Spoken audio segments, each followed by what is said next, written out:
तो सुख समृद्धि विज्ञान चैनल और चूंकि ये वीडियो अभी सिद्धिलोक चैनल पर भी जाएगा, इसलिए सिद्धिलोक चैनल के सदस्यों, आपके लिए आज एक मैं विधान बताने जा रहा हूँ।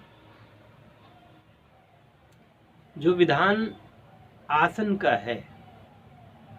एक तो आसन होता है जिस पोजीशन में आप बैठते हैं उसे भी आसन कहते हैं, और एक आसन होता है जिस चीज पर आप बैठते हैं, यानी कि कपड़े का आसन होता है। जैसे इसी प्रकार से कई प्रकार के आसन होते हैं। तो साधना में अलग अलग आसनों का प्रयोग होता है।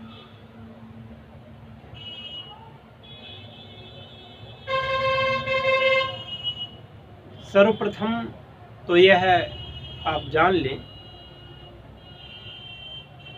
कि रक्त वर्ण का आसन, और वो ऊर्धासन हो, अर्थात रक्त कंबलासन हो, जो ऊन का बना हुआ हो। आजकल तो नकली ऊन भी आ रही है, तो अच्छी तरीके से ये समझ लें कि अगर असली ऊन होगी उसका आसन हो, वो भी आपका लाल रंग का हो, सबसे उचित यही रहेगा। जितनी सात्विक साधनाएं लाल रंग के कंबल पर संपन्न हो सकती हैं,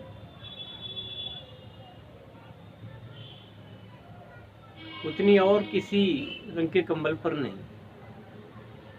तो पहली बात तो कंबल हो, ऊपर से वो लाल हो। याद हो आपको, मैंने बताया है कई बार कि जो कंबल हो उसमें फिर लाल रंग के अलावा किसी और रंग का प्रयोग धागे तक में ना हो, यानी पूर्ण रूपेण से लाल हो। ऐसा आसन माना जाता है कि सारे जो आपके मनोरथ हैं उनको सिद्ध करने वाला होता है। इस पर आप त्रिदेवों की साधना कर सकते हैं, इस पर आप माताओं की साधना कर सकते हैं, इस पर आप जैसे और भी अच्छी साधनाएं हैं, यक्षिणी साधना, अप्सरा साधना, योगिनी साधना, ये भी कर सकते हैं। अब अलग अलग कर्मों के अनुसार थोड़ा अलग अलग टाइप के रंग उसमें आ जाते हैं। जैसे कोई व्यक्ति शत्रुनाश के लिए, मारण कर्म के लिए प्रयोग करता है तो काले रंग के आसन का प्रयोग कर लेता है। हालांकि स्वामी दयानंद सरस्वती जी ने अपनी पुस्तक में बताया है कि मारण, विद्वेषण, उच्चाटन, वशीकरण, मोहन, ये जो भी है खटकर्म, ये करने वाले लोग पामर होते हैं। तो सीधी सी बात है कि इन कर्मों को यथासंभव क्या कभी भी करना ही नहीं चाहिए। अब आकर्षण में भी लाल रंग का कंबल का उपयोग होगा, वशीकरण में भी होगा। अब जिसकी जो जरूरत है वो करता है, लेकिन स्वामी जी की जो सलाह है उसमें यह है कि ये खटकर्म तो कभी करने नहीं चाहिए। इसके अलावा मृग चर्म का भी प्रयोग होता है। प्राचीन काल में जो हमारे ऋषि मुनि हुआ करते थे वो मृग चर्म पर ही बैठ करके साधना किया करते थे। ये भी सिद्धिदायक कही जाती है। उस समय ऊन नहीं होती थी, या ऊन के जो कंबल वगैरह बनाने का ज्ञान शायद उस काल में ना रहा हो,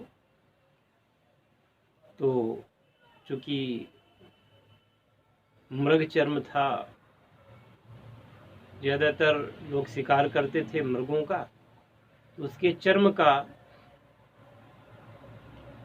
उसमें सुंदर से बाल होते हैं तो देखने में सुंदर भी लगता है, और बालों की वजह से वह मुलायम भी हो जाता है। उसमें बैठ कर के साधना किया करते थे। इसी प्रकार से बहुत से आसनों का प्रयोग बताया गया है। सर्वोत्तम आसन आपके पास वो होता है कि अगर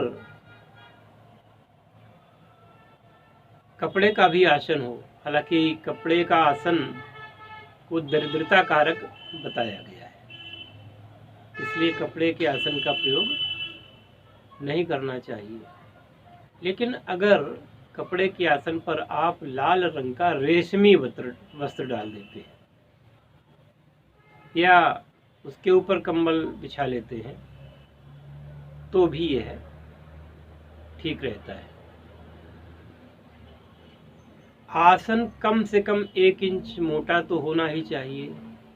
अगर 1 इंच से मोटा आसन है तो वह बहुत ही अच्छा है, क्योंकि जब व्यक्ति आसन पर बैठता है तो सामान्य मानव न हो करके साधक की श्रेणी में होता है, और तब उसे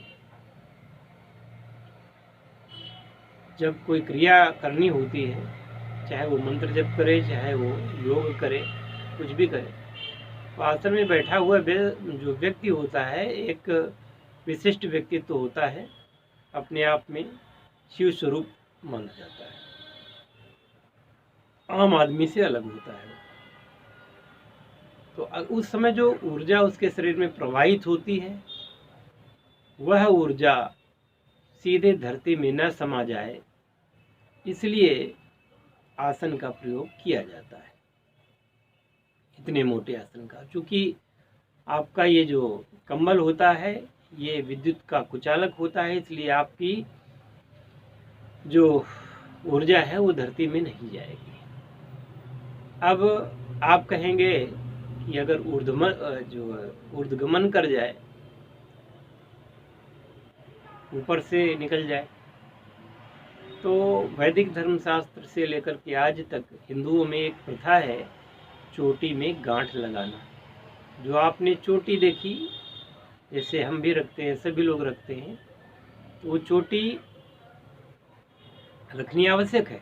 यह हिंदुओं का जो पहचान है, तिलक, चोटी, ये आपके सनातनी होने का प्रतीक है।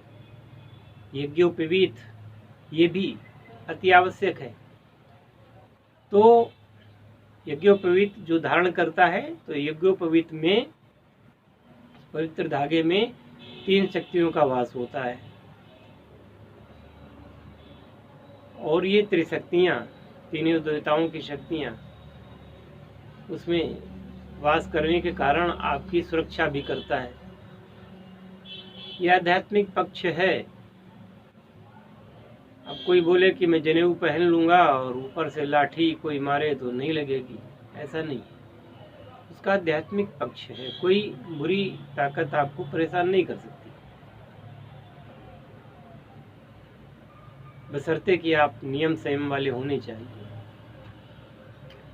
अब खैर, तो चोटी इसलिए रखी जाती है कि जैसे चोटी होने से कोई ऊर्जा है जो आनी चाहिए, वो चोटी से आकर्षित ज़्यादा होती है, ऐसा माना जाता है, और वो ऊर्जा वापस न चली जाए, इसलिए चोटी में गांठ लगा लेते हैं।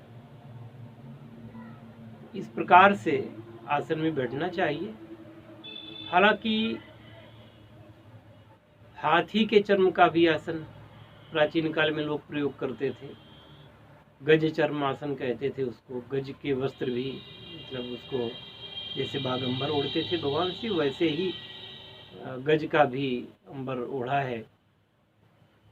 और पहले एक समय था जब ज़्यादा ऐसे कपड़े नहीं होते थे, तो लोग मृग चर्म इत्यादि का ही प्रयोग किया करते थे। लेकिन आजकल आप ऊन के आसन का प्रयोग कर सकते हैं। इसके अलावा रेशम के वस्त्र का बहुत ही इसमें अच्छा योगदान है। अगर रेशम का वस्त्र आपको मिल जाए तो उसका भी आप आसन बना सकते हैं। पीले रंग का आसन माता बगलामुखी की साधना के लिए उपलब्ध रहता है मार्केट में, वहाँ से ले लें। पीले रंग का आसन आपको प्रयोग करना चाहिए माता बगलामुखी के साधना में।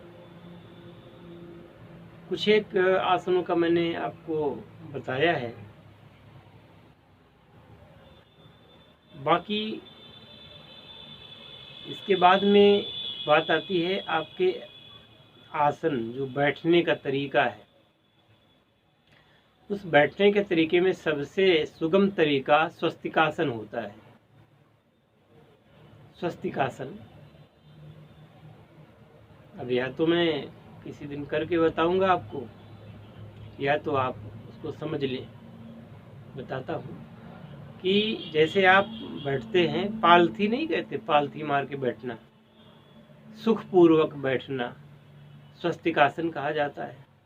अब आप चाहे इस प्रकार से बाईं हथेली नीचे और दाईं हथेली ऊपर ऐसे करके आप गोद में रख लें हाथ को, या ये जैसे उंगली है तो ऐसे उंगली करके यूं और अपने घुटनों पर रख लें।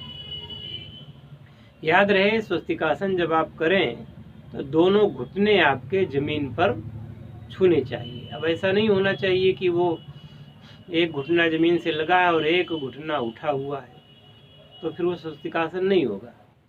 बहुत अच्छे तरीके से स्वस्तिकासन करना चाहिए।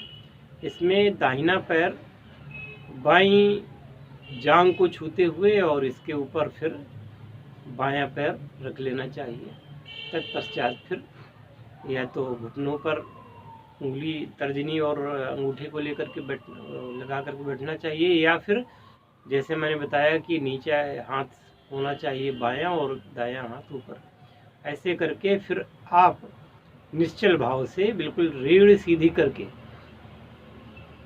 क्योंकि हमारे मूलाधार चक्र से और स्वाधिष्ठान चक्र, मणिपुर चक्र, अनाहत चक्र, विशुद्ध चक्र और ये आज्ञा चक्र और सहस्त्रार, ये सब एक सीध में होते हैं। इसलिए गर्दन सामने और पूरी रीढ़ सीधी, ऐसी अवस्था में बैठने का अभ्यास करना चाहिए।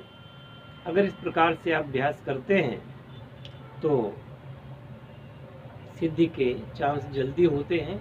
और यदि किसी मंत्र को आप नहीं जानते, कोई मंत्र की दीक्षा नहीं ली है, मंत्र नहीं भी आपको आता है कोई, तो भी इस आसन में नित्य प्रति बैठने से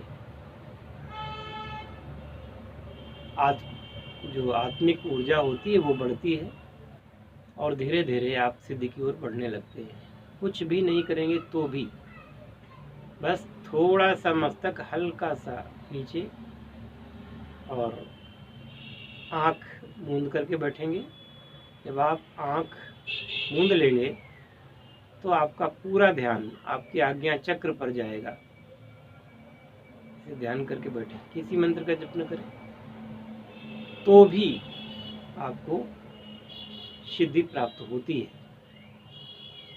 अब स्वस्तिकासन के बाद में फिर पद्मासन आता है। सिद्धासन, जो सिद्धासन होता है जिसमें बाएं पैर को यानी एक पैर को जननांग के नीचे और एक पैर को जननांग के ऊपर लगा करके और बाकी मुद्रा स्वस्तिकासन की ही तरह रहती है, तो ऐसे बैठने पर सिद्धासन कहते हैं। सिद्धासन से शक्तियाँ जल्दी मिलती हैं, सिद्धि जल्दी प्राप्त होती है।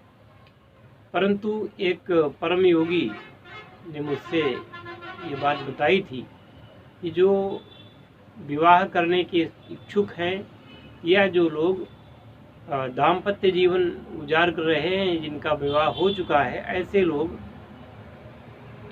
इस आसन को, सिद्धासन को ना करें, क्योंकि सिद्धासन करने से ज़्यादा फिर वो व्यक्ति दाम्पत्य जीवन के काबिल नहीं रहता, बच्चा पैदा करने के काबिल नहीं रहता। और चूंकि जो ये सन्यासी होते हैं या ब्रह्मचारी होते हैं, तो इनको इन सब चीज़ों से मतलब नहीं होता, इसलिए वो अपना सिद्धासन ही लगाते हैं, इसलिए उनको सिद्धि भी जल्दी प्राप्त हो जाती है। इसी प्रकार से उन्होंने मुझे ये भी बताया था कि खड़ाऊँ जो होती है, खड़ाऊँ, खूंटी वाली खड़ाऊँ नहीं पहननी चाहिए। ये खड़ाऊँ भी केवल और केवल सन्यासियों को और ब्रह्मचारियों को ही शोभा देती है। अगर गृहस्थ व्यक्ति जो सन्यास नहीं लिए हुए है, दाम्पत्य जीवन में है, तो वो अगर खड़ाऊँ को पहनेगा तो उसकी काम वासना हमेशा के लिए खत्म हो जाएगी और वो एक सामाजिक विवाह के योग्य नहीं रहेगा। तो इनका भी ध्यान रहना चाहिए, क्योंकि वहाँ अंगूठे के पास ऐसी नसें होती हैं जो व्यक्ति को फिर विवाह करने के काबिल नहीं रखती हैं अगर खड़ाऊँ वहाँ पे पहनी गई। इसलिए यथासंभव इनसे बचें। और क्योंकि वैसे भी सनातन धर्म के लोगों की संख्या कम होती जा रही है, अगर ऐसे सिद्धासन लगाएंगे या खड़ाऊँ पहनेंगे तो फिर और भी कम हो जाएगी, और मैं नहीं चाहता कि ऐसा हो। इसलिए मैं यही कहूँगा कि आप लोग और आसन करें, सिद्धासन से थोड़ा सा दूर रहें। तो आज मैंने आप लोगों को बताया आसन के बारे में। आसन में जब बैठें तो निश्चल होकर बैठें, बिल्कुल भी कहीं हिलना डुलना ये ठीक नहीं है, क्योंकि हिलना डुलना अगर आपका जारी रहा तो फिर आसन उसको कहेंगे ही नहीं, तो फिर उच्च शक्तियाँ फिर आपके पास आने के लिए प्रेरित ही नहीं होंगी। तो मिलते हैं फिर अगले वीडियो पे और नए विषय पर। आप लोगों को उत्तम से उत्तम जानकारी दे सकूं, यही मेरा प्रयास रहता है। जय शिव शंकर, जय भोलेनाथ, हर हर महादेव।